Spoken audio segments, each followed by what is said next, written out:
Slide that to me. Alright. Shh.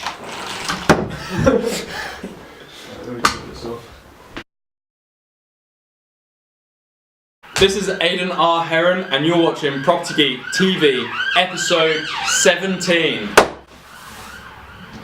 Nailed it. So glad we practiced. Okay, I'm going to slide it back anyway, because you'll make a question. Okay. That one looks really long and ominous. Do you do any hybrid strategies? Oh yeah, cool. Yes, and you probably should too. Let me explain. So there's a lot of different strategies in property, and you can pick some of them apart and separate them as individual strategies. So the big ones are multiple occupation, so HMOs, single lets, flips, buy to sell is flips as well.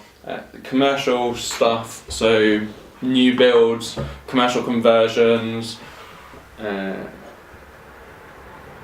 then service accommodation. They're the main ones at the moment, and sourcing as well, which is sort of something that every property investor should be doing, because there's always an oversupply of deals, and you tend to focus on a specific strategy.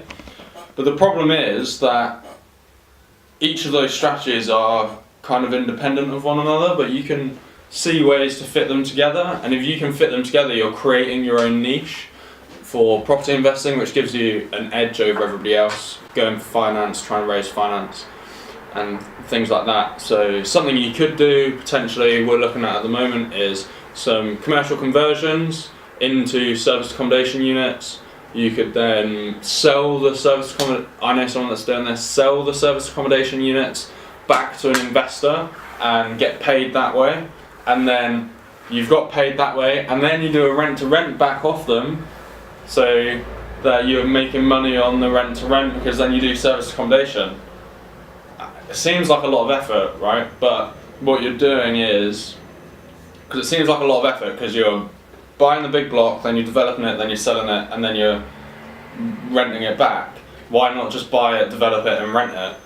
Well, you want to cover your costs for the development, and the couple of projects that we're looking at, we should get more than the cost of the conversion back. So we're going to make money on developing it and selling it, and then the investor is happy because they get to buy a asset that has got guaranteed income for 5 or 7 years, because we're going to guarantee the income, and they don't have to do anything, so it's completely hands off.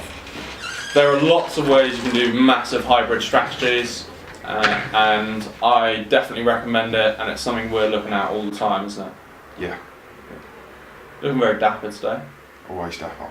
Always dapper. Do you want to pick another question? I've got to read it to you. Yeah, sure. You got to do a voiceover onto the video though, in a really sexy voice.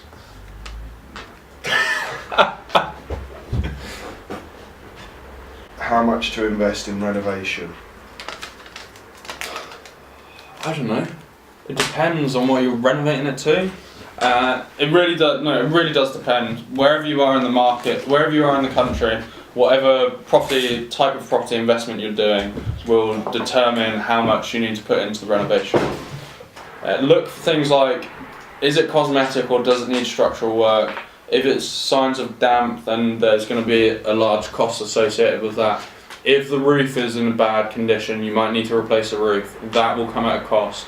Is the plumbing all up to date? Is the electrics all up to date? Because you might need to rewire the property. Is the heating up to date? Does it need a new boiler? Are you doing a large HMO? Do you need to put en-suites into every room? And if you do, that will bring up the cost, and then you've got to sort out the plumbing and the waste disposal to each room. So there's a lot to consider, and this is why I say if you're brand new, then start lower down on the list where it's a bit easier. What happened? They just fist pumped, so I'm assuming that's good. I got an email from a dental practice in London saying they want to buy a commercial unit in Peterborough.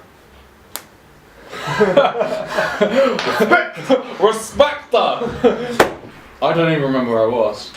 You're talking about the grants, the The costs. Oh yeah, the costs vary. So you can find someone locally that you can team up with, get some education, get someone that knows what they're doing to help you out and keep you on the right track, and then do that.